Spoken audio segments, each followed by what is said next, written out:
Okay.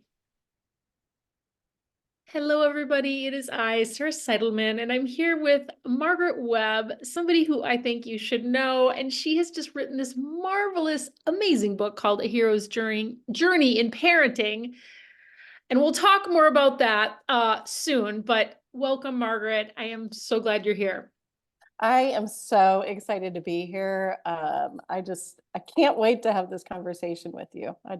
I love your energy and I love everything about you. So Same season right back at you. So Margaret and I met like sort of more or less online. We were both Martha Beck coaches, but we were both kind of stepping onto our own hero's journey. Me through my diagnosis of ADHD, and then Margaret through maybe you want to talk about how you stepped onto your path of your this one particular hero's journey resulting in yeah, this. so yeah, so mine was it had started a long time before, but I was like with the diagnosis of my son having or being autistic and having ADHD. He had apraxia of speech, so he didn't talk until he was about 5. He has anxiety, and so we always joke that he had like every A except for asthma and allergies. It was kind of the whole gambit, but I realized that I had lost myself. And that's where Martha Beck really came in, where I was just like, I had become everything that I was trying to support my son with. I had become controlling, I had become perseverative, like just severely anxious. And I just realized, oh my gosh, like I can't continue living this way. Like there has to be another way. And then I learned about Martha, and it was like all of these things about questioning your thoughts and like just trying different things. And it was just like this explosion in my brain of possibility and realizing like my life, the way that I thought it was going to be was over, but my life wasn't over. It was like I had this amazing child who was no different than he was like the day before his diagnosis. But I had created kind of this prison for myself and thinking like, okay, I just got to work harder. And I'm from Wisconsin. And so the Midwestern, we got to like try hard and just dig our heels in and be very busy. It's like, oh my gosh, I became miserable and I had lost all joy. And you were somebody that just like I connected with because I just felt this like joy, like just coming from your essence. And it was just like, ooh, like, and I was, before we had recorded, but I was like, this book, Born to Freak, why everything you've been told is wrong with you is absolutely right with you was, and I still have like the little, like, the little post-its in it because it just really resonated. And it was in 2012 and it's 2024 now. And so it's like this connection started so long ago and has been so important Yes. to me. Well, and I remember when I was wanting to write that book, which was really a love letter to people who were neuroatypical or people who had ADHD, bipolar, depression, anxiety, Asperger's. And I realized that, it could also include autistic children or autistic adults. It's just like, I wasn't an expert in that topic, but as I got, strangely at that time, I had several clients with autistic children. I remember thinking, why are they coming to me? I don't have any expertise, which of course we don't have to have expertise to coach and help somebody get free from their, but anyway, and just getting to know you, it was just such a wonderful, just a beautiful connection. And to realize that, yes, stepping onto these heroes' paths, sometimes these children, these people, these friends show up in our lives to crack us open so that we can heal, so that we can find our joy and free ourselves. Yeah. And I love in the book, and for those people who don't know about hero's journey, I think a lot of people do, but it's a concept that was popularized by Joseph Campbell, an anthropologist who is brilliant, and I think he'd be like 112 now if he was still alive. But anyway, it's this idea that's the themes that go throughout almost every Disney movie you've seen. The hero gets this idea like in your case, I'm guessing was like, save, make my child have the greatest life ever despite these challenges, or like, we're going to have a great, things are going to be perfect, even Well, you though. cross the threshold, like Yeah. from the known into the unknown. And I think every parent does that as soon as they become a parent. However that happens, it's like, okay, like, yeah, like I have these ideas, I have these expectations and of what it's going to be like. And all of a sudden it's like you cross that threshold, they hand you the baby, you get you get your child, and it's like, oh no, wait, hold on, what, like I take it back. Yeah, like rewind, hold on, what was I thinking? And and it just sends you wandering. Like I had been teaching a class called Parenting the Child You Didn't Expect While You Were Expecting. And that was where, and I was, and everybody kept saying, you need to write a book, you need to write a book, you need to write a book. And I was like, okay, so I wrote the book, Parenting the Child You Didn't Expect While You Were Expecting. And I was sharing it with my husband. He's like, well, what's the story? I was like, shut up, I hate you. Like, like, why are you even talking to me? And I I was want like, to see you write a book, oh, mister. oh, and he probably would. Like we always joke, there's a whole hero's journey in publishing this book, and laugh that he probably could have gotten it done much faster. But anyways, like I was like, oh, I hate you and you're right. And so I got thinking about it, and just that threshold crossing kept coming up, and how it felt very much like Harry Potter wandering around, but then all these teachers coming and providing these tools, but then still having to like battle certain thoughts and, internal demons. And I was like, that's it. That's it. Like, that's what parenting is, so much like. It's just like finding those tools and finding those teachers. And there might be teachers who try to pull you into the dark side. And, yeah, like autism is the worst thing ever. And it's like, and I was there for a while where I was trying to fight it. But it was like, wait, no, this doesn't feel good. This doesn't feel good. This doesn't feel good. That doesn't feel right. And then it was like learning that those are the shadow forces. Mm. And then the hindering forces of control and judgment. But then there's also these empowering forces. And seeing how those all play out, it just changed everything. And that's where the book came. Like, that's how it emerged. I love it. And I mean, you can feel, I mean, this is not, yeah, I can feel all the love and the care that went into this. This is not like a, hey, let's just whip out a book and publish it. Just so much thoughtfulness and so many personal stories, which to me is really what makes it. It's just like, so many examples from your life, real life stories of frustration, situations like where these explosive thoughts come up and, how you dealt with it. And you share so many tools and just things that are really helpful. You use a lot of metaphors. And then you also talk about the archetypes, the different kinds of archetypes we might step into when we're parenting, which I loved. One of the one of the tools that you shared, which kind of speaks to this, like, do I want to be in the camp of like autism sucks, this is horrible, what a nightmare, or do I want to be in the camp of like, hey, I want to feel good. And you have this tool you talked about. What's perfect about this? So when like all hell is breaking loose and your kid's not doing what they're supposed to be doing, or they, whatever it is happening, all the other parents are staring, or the restaurant's turned around and whatever's going on. And that was the question that you and your husband would ask each other, like, what is perfect about this? It just gives me chills because it's like that absurd thing that can lift us out and yeah. If there's a story you have to share about how that works for you or how that has worked for you.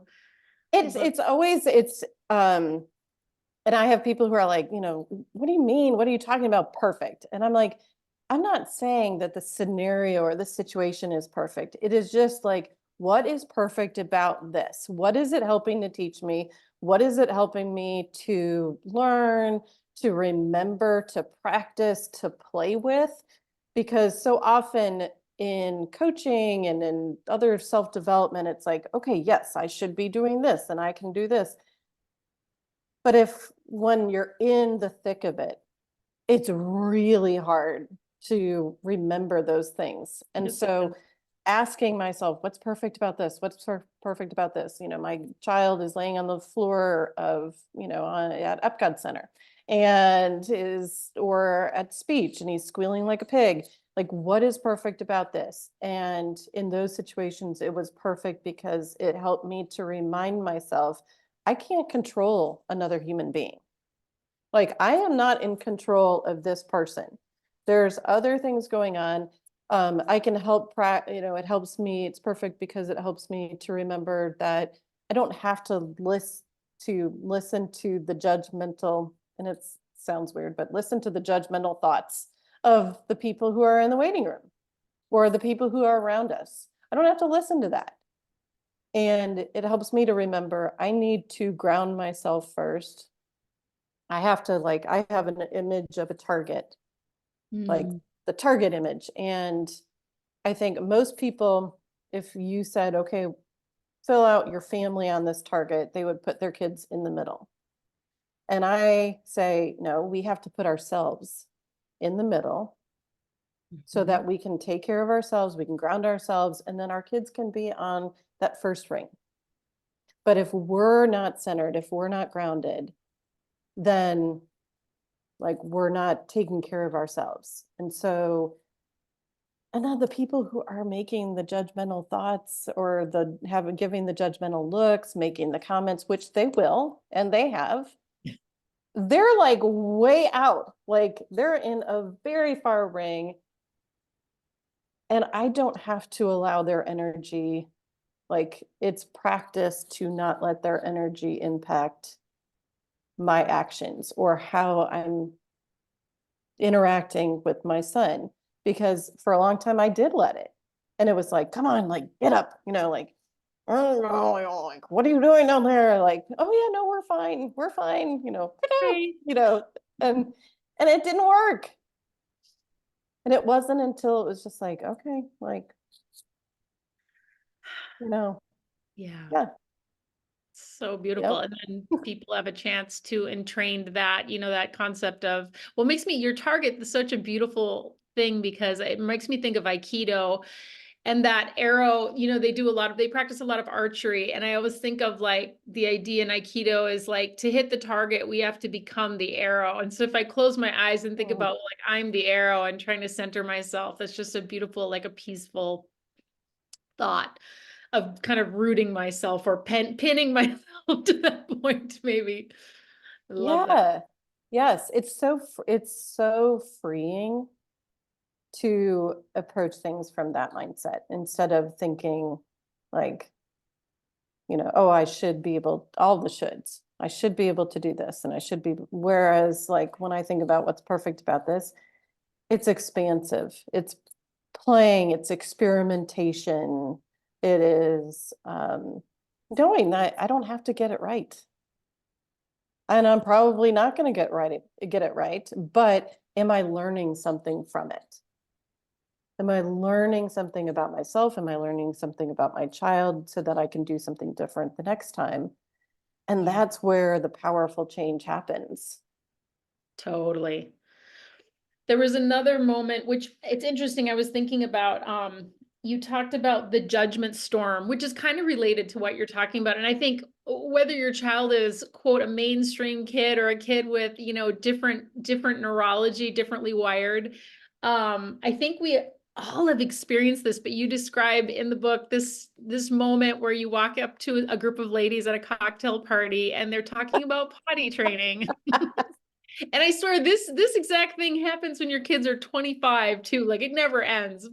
But they're talking about potty training and everybody's like talking about the Cheerios or the M&Ms or whatever they did. And you walk up and you say, because you've been struggling with your kid who isn't potty trained yet. He was 2, and um, we were in Phoenix, and potty training was like just not happening. And he was not interested in sticker charts or any sort of like, he could care less about like, he's to this day, he doesn't like chocolate. So like it was really hard. And I was just like, oh my gosh. And so I walk up to a group of ladies, and my friend was there, and they're all talking about potty training. And I was like, potty training, smotty training, like, whatever. Like, I invite anybody who thinks they can potty train my kid to come and stay at my house for 2 weeks. And my friend's like, like this lady's a doctor and she just wrote a book about potty training. I was like, great. Like she can come and stay at my house. Like, Welcome. yeah. Is she good with dogs? Because I got one dog too.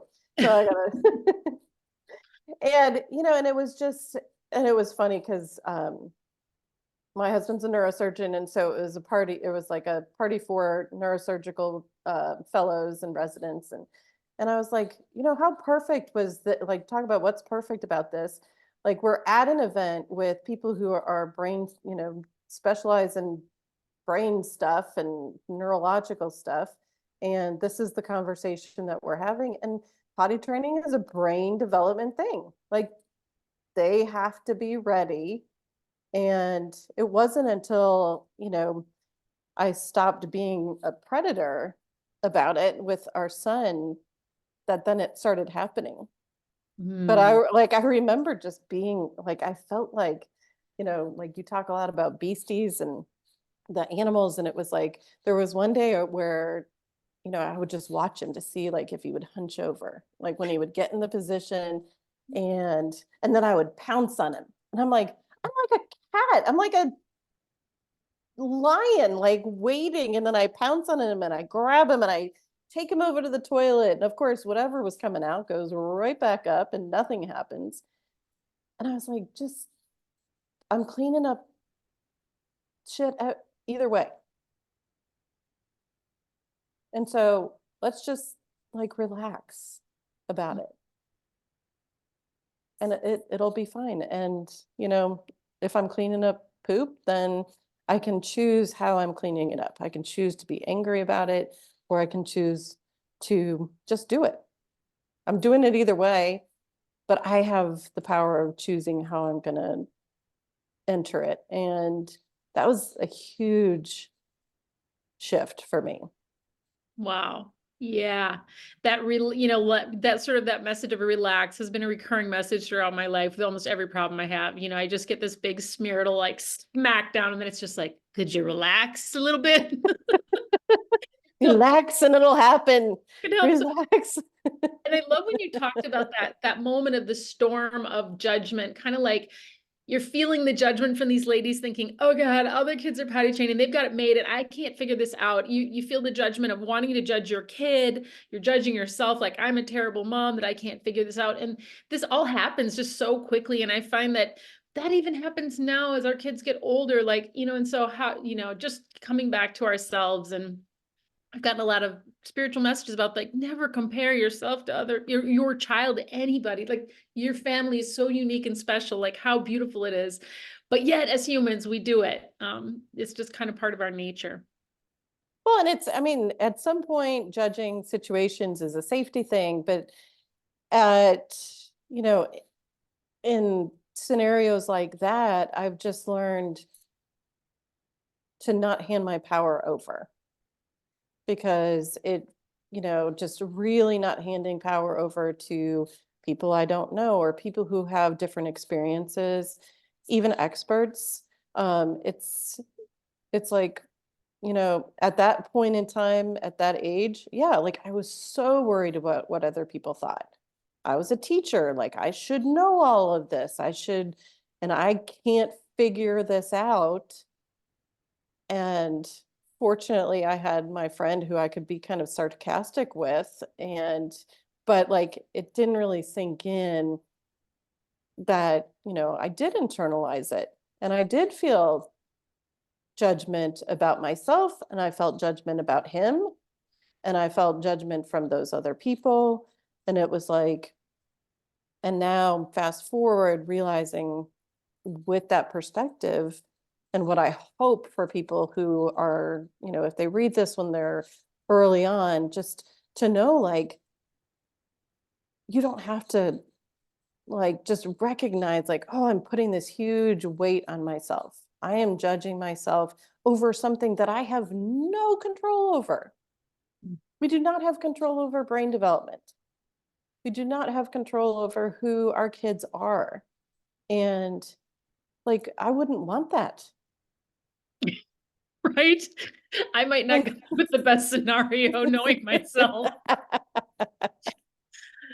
Oh yeah, that's so, yeah, what a freeing thought. I have no control. I mean, even as we're talking now, like I had a situation where I'm sort of running semi-professionally a flop house right now. And I thought to myself the other night when I heard all this noise, it was like in the middle of the night waking me up. I was like, oh my God, I'm so mad. But then I was like, what is perfect about this? Well, as a copy of my new boundaries book that's coming out in a couple weeks comes out, I'm like, this book is a gift for me to remind Yes. myself like how much more I need to learn about, where to draw these lines and what's mine and what's yours and all these things.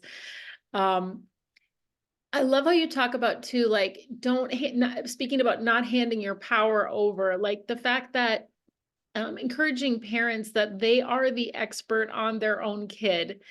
I mean, how did that come to you? Did it take a few years? Like, when did you remember the moment where you're like, no, that's bunk. Like, I know my kid and this is what they need, or this is what we need to do. Um, Yeah, there were a couple of different scenarios where, it's just, I remember, and it was like, I almost can become a character of it, where it's just like, you go in and you're like, okay, like, whatever you say, you know best. And then I would leave and I would get in the car and I'd be like, what? Like, wait, hold on. What just happened? Wait, what did I agree to? What did I say yes to? What? I don't even remember.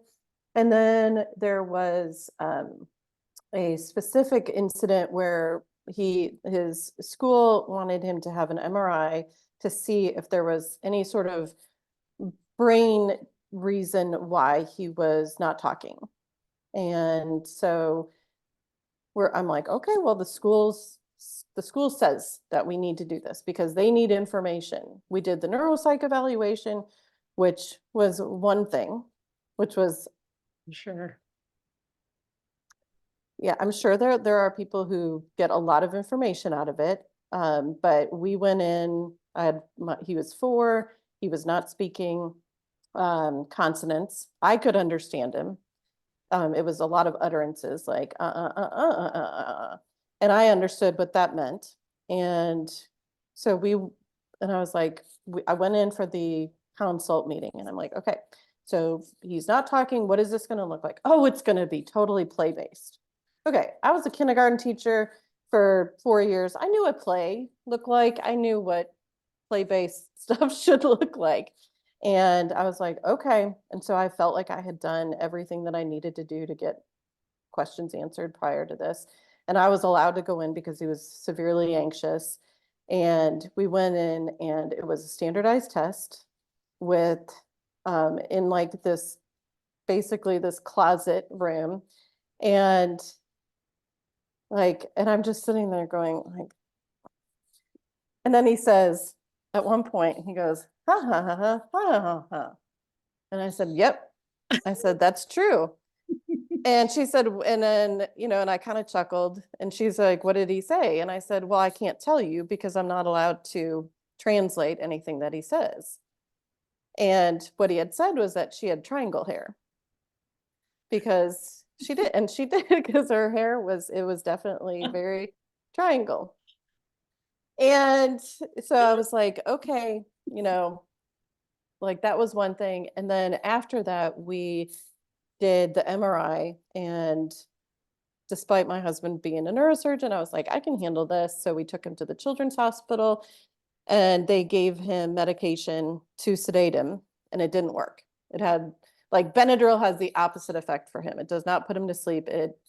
Wakes him It up. wakes him up. And they're like, well, we really need him to be still. I'm like, okay. I'm like, Sounds great. Like, how do we get him to be still? So they kept giving him more and more and more, like whatever the sedative was. It wasn't even Benadryl. It was like stronger than that. Okay. And he's not responding whatsoever. And so finally they're like, well, it seems like this isn't going to happen. So I put him in and they send me home. I've got a kid who can't walk. He is so drugged. Oh my goodness. And we've got travertine tile floors. And I was just like, oh my God. He like wanted to crawl and he'd like put one thing down and he'd like, so I was like, oh shit. I'm like, okay, all right. What do I do? So like go to our bedroom, grab a bunch of pillows, and I line like the carpet that he was on. And then I was like, okay, I just need to get to my car to get the stroller so that I can strap him in so that he doesn't hurt himself. So I like move him to the farthest corner of the carpet. And then I run like crazy to the garage, grab the stroller, get in, and he's like almost to he's almost gotten himself to the pillows. And then I put him in the stroller, strap him in, and he fell asleep for about 20 minutes. But I had a moment where I was like, what if he doesn't come out of this? Like, what if this has done severe brain damage to him? And I was like, oh my gosh. And it was that day. It was that day where I was like, nope, never again. Like there were all of these medical professionals who like weren't picking up on the fact that this wasn't working. And I was like, okay, I need to really start questioning. And we ended up doing another MRI, but my husband was there. And even then they were like, well, let's try this. And he's like, nope, this is what we're doing. And I was like, it took him to be there to say, no, this is how we're doing sedation. This is what's going to happen. And there was nothing that showed up, which, was great. But yeah. Yeah. But yeah, but you got your mama bear instincts kicked in, sounds like. Yeah, mama bear was activated and it was and everything was fine. Like he was back to his normal self, shortly after he woke up and whatever. But it just was this pinpoint experience for me of like letting other people know that they can say no and letting other people know that they can filter in. The experts have their place, absolutely. But it's allowing us as parents to filter what they're asking for, what they're suggesting, recommending, and seeing, really trusting in your gut of, does this feel good? Is this something that that feels in alignment with what we want to do? And kind of filter out the noise of like, well, the school is asking for this. If I had gone, if I could go back, I'd be like, is this really necessary? No, it didn't show anything. The neuropsych didn't tell us anything. Like, yeah. Yeah, and I think of all the people that don't have a husband who's in the medical field or somebody who's an advocate who can say, gosh, this isn't working for me. We're going to do something else. So many of us, and even me being in medicine. Yes. I mean, I've had stuff happen with my kids that I'm like, and then later got like you, that sort of like wanting my social self, wanting to be agreeable and wanting to be a nice lady or whatever. And then later going, get the gold star. No, she's so friendly. She's such a great person. Like, so likable. Yes. She was in and out within 5 minutes. And you know what? I really appreciate patients who are like that because I'm busy. Yeah. Right. Not wanting to be difficult. Yeah. One thing in this book, you describe kind of that feeling of, that feeling that you're a shell of your former self, as you became a parent, basically.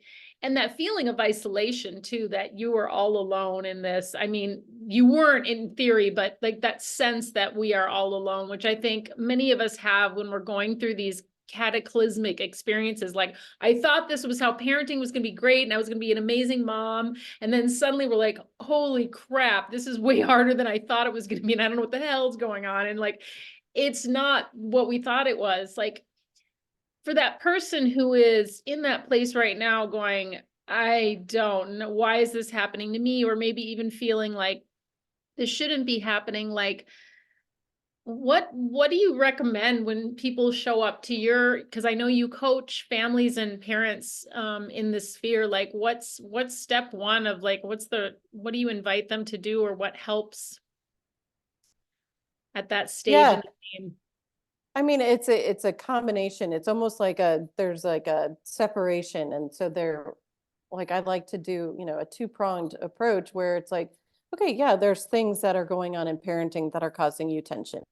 And so we can talk about that, but also what are you doing to take care of yourself? Because this is really challenging.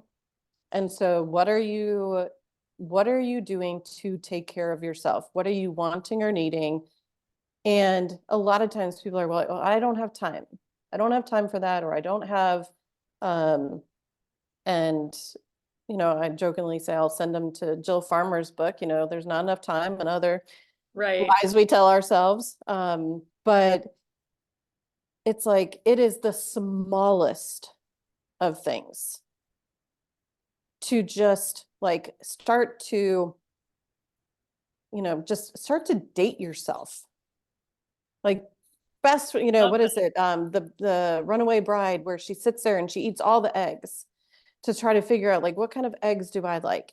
And I always suggest, just like go to Michael's and see, like wander around and see what pulls you to you. You don't have to buy anything in your cart, but just like get a basket and just start noticing, or don't get a basket, just notice.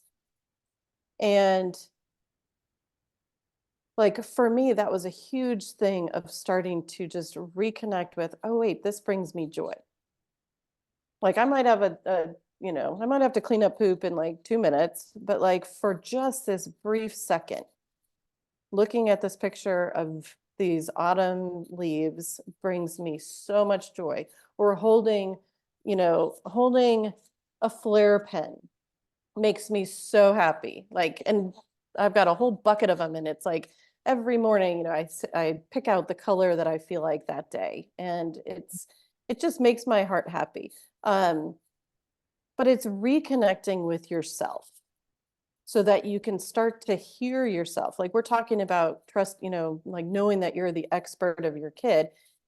But first you have to reconnect with yourself in order to hear, not be a good patient, don't be difficult, like be friendly, be this, be that. We have to get that noise out and start to hear ourselves again. And, sometimes that's, for some people it's meditating, for some people it's just sitting still for a little bit. Some people it's just like rediscovering, what do I like? And what do I want to listen to? What do I want to watch? What do I want to eat? Just to start like getting to know yourself again as a person so that you can be the parent that you want to be. They're not exclusive, but it's like, one of the things that I say over and over again is that, we are the role models for what it means to be an adult. And if you ask any parent, unless they're a sociopath, what do they want for their kids? They want them to be happy. They want them to be content. And so if we're the role models for what it means to be an adult, we need to do those things. We need to be modeling those things for our kids. It reminds me of what Liz Yeah. Gilbert says about, she said something like, if you want your kids to grow up to be martyrs, then just like don't do anything for yourself and basically be pissed off that you're driving them to jazz dance class instead of letting yourself go to jazz dance class. I can't remember exact example, but I was like, oh my gosh, that's so true. Yeah, for me, I started reconnecting to myself kind of through decoupage, which was like the old timey art. I mean, those butterflies are sort of reminiscent behind me. And then also just walking in the woods, which was kind of my form of meditation because I sort of needed to move. I had a lot of energy. My friend described me in that state of mind that I was sort of like a race, like a sweaty racehorse in the gate, like trying to get out and they weren't opening the gates. And I was like, what is going on? I can still be that way a little bit, but Yeah. love that. So yeah, I love the idea of just, yeah, finding out what you, dating yourself, finding out what it is you like, falling in love with yourself again and remembering why you matter and yeah, and that you have preferences. Yes. And just, and noticing, like back to like what you were just saying about being that racehorse, like noticing your patterns. Because mine was like, I called it pinballing. And there were so many times where I just felt like I was, like I would be the pinball dropped in, and then somebody, like some magical force, would be like, all right, and she's off. And I'd just be like bouncing around like against whatever I bumped into. And like that led me to recognize, oh, I'm pinballing. And so when that happens, what is my intention? Like just pausing, like, what do I want?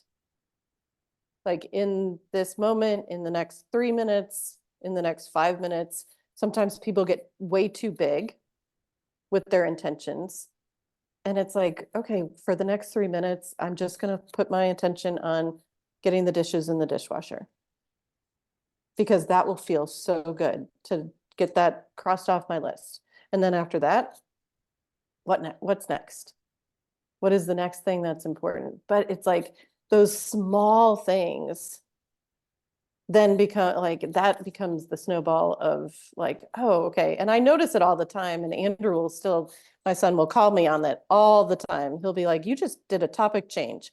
We were talking about this and then you changed. And I'm like, oh, it's because I saw that sign over there. And so like I'm very open with him about, which is another thing that I think is important. Like I'm very open with him about my own challenges and the things that I struggle with that are also gifts, but I have to keep them in check. I have to be aware of them, of like, oh yeah, like I have executive functioning challenges. I have attention challenges. And and so this is what I do to support myself. And so we can try this with you if you want. Like I've got 15 strategies that I've tried and maybe a couple of them work for me, but hey, you want to try something? That way then it becomes not just like an autistic challenge or an ADHD challenge. It's a human challenge, which we all have. Which we all have. And if Totally. you don't, I would love to meet you. Exactly. And I love that sharing your own vulnerability and because then it's like our kids can also then reach back to help us. I mean, there's so many times when my one child, the one who's kind of part of the flop house right now, is like, they'll be just like, Mom, take a breath. Because I will be in my sweaty racehorse situation. Kind of, they'll be, just breathe. They'll just breathe. And I'm like, oh yeah, okay, you're right. It's just so nice when we can help each other out like that.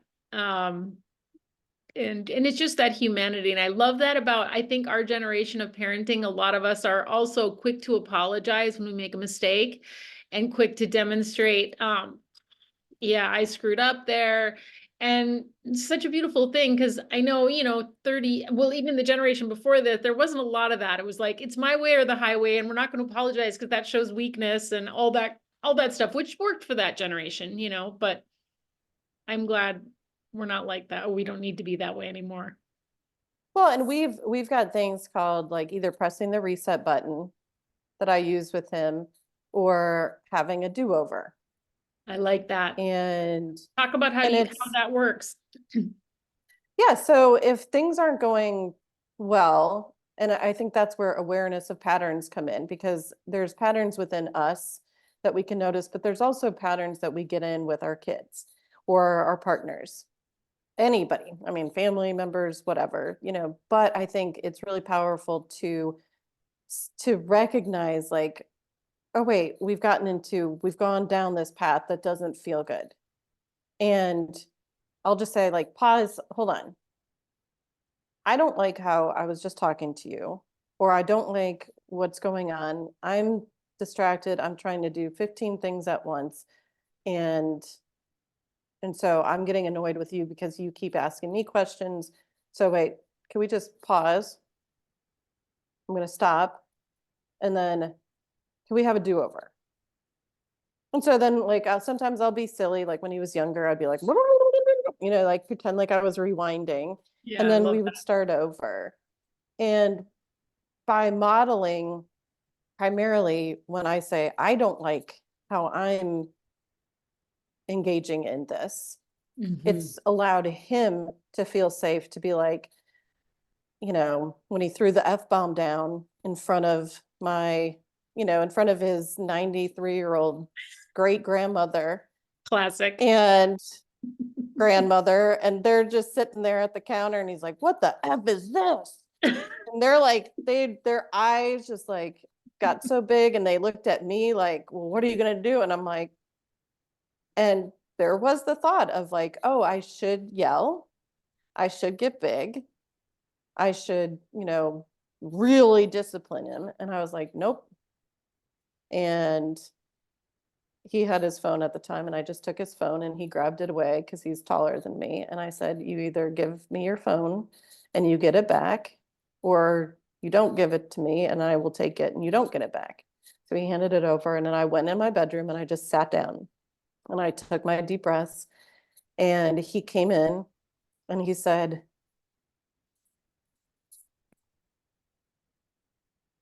he goes,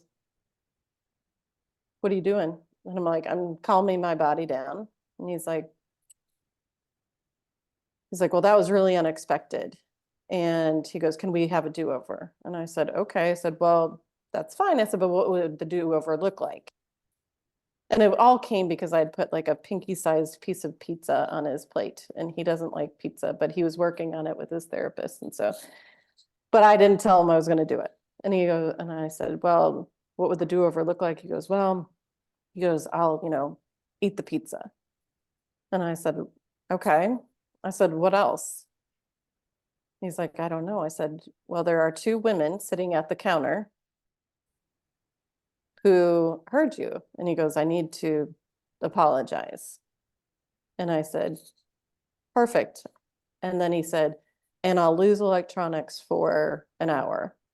And I was like, I didn't tell him this, but I was like, "Dude," I'm like, "You had me at apologize to the grade." It's like, Yeah. like you gave yourself an extra punishment, which I'm fine with. But it was really powerful to see how practicing and playing with that over the years shifted a situation. I mean, the F-bomb in front of grandparents, grandmothers, Right. that could have lasted 4 hours. The whole thing took less than 5 minutes. That's pretty awesome. And yeah. And all because you didn't pop off. Cause I think, yeah, that energy to just be triggered and just, like, or yeah, just to explode, or I like think of it as popping off.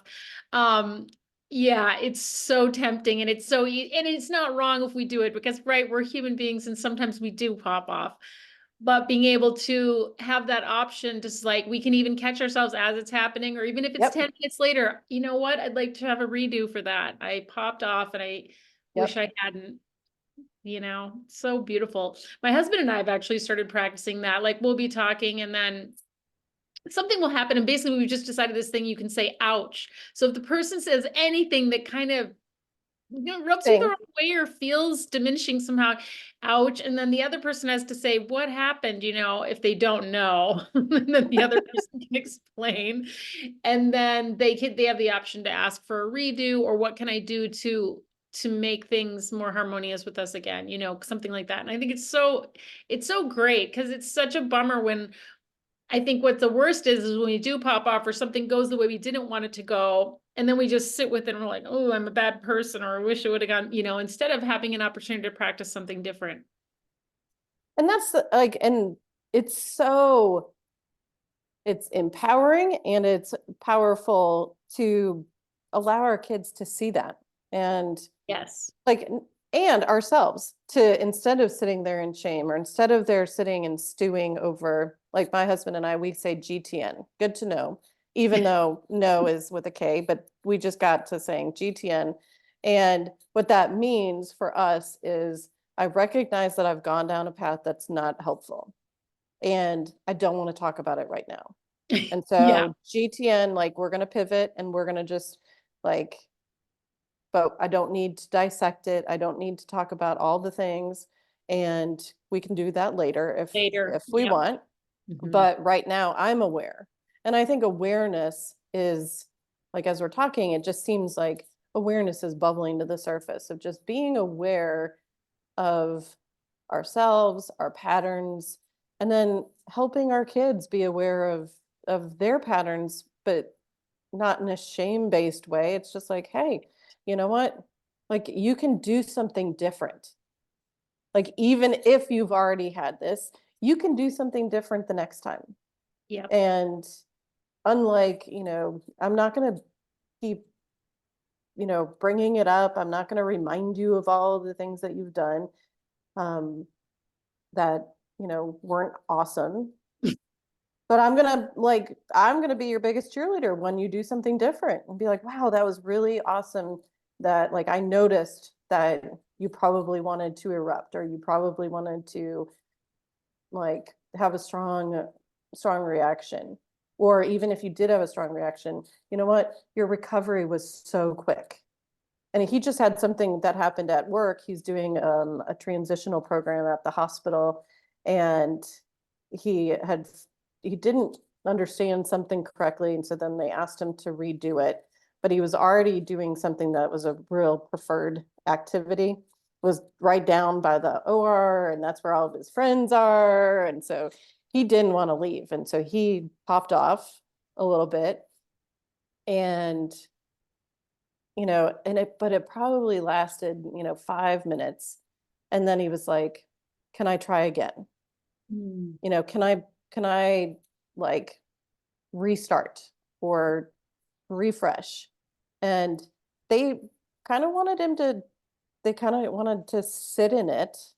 And I reminded them, like, it's a pretty big deal for somebody like him to be able to reset after Mhm. something like that. He was probably embarrassed, Mhm. and he was, bummed that he had to go back and do something different. But like, it's a big deal. Yeah. And so instead of shaming, like, celebrate it. And like, I'm so proud of you for turning it around.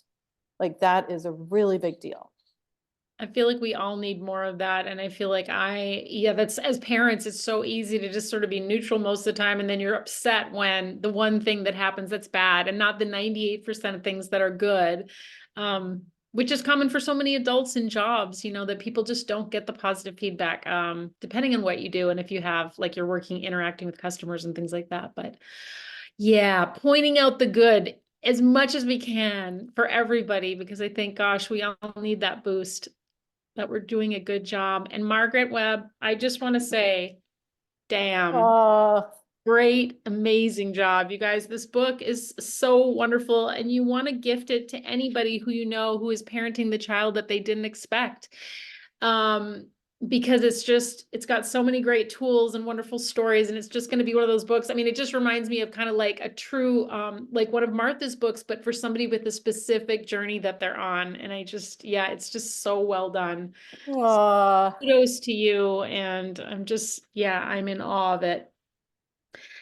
Any thank you last so words? much. And where can people who want to maybe be in one of your coaching groups or with coaching one-on-one with you, who need some parental support, where can they find you? Yeah, margaretwebblifecoach.com Okay. is my webpage. And if you want to buy the book, that's like the homepage. And then you can email me at margaretwebblifecoach@gmail.com. Um, and it's seriously one of, like, that is my passion, like helping other parents to not feel alone Yeah. on this journey, because I felt alone. And so I want people to know, like, yeah, like, yeah, I've dealt with poop, like bring it, like Yeah. nothing that you say is going to shock me. And it makes me so happy to be able to support parents and to help them to have more ease, to have more joy, to have more peace, and not need their kid to be any different from who they are. Supported, yes, but Yes. And different, no. yeah, and these kids just through, well, just from knowing you through your stories on Facebook, and I have several other friends whose kids are so magical and have such special gifts that they're sharing with the world. And it's just, yeah, I feel so blessed to know you, and you guys Right back at you. get this book, A Hero's Journey in Parenting by Margaret Webb. Thanks, Mm, Margaret, for being right. here. Thank you. Love you so much. Thank you. Love you too.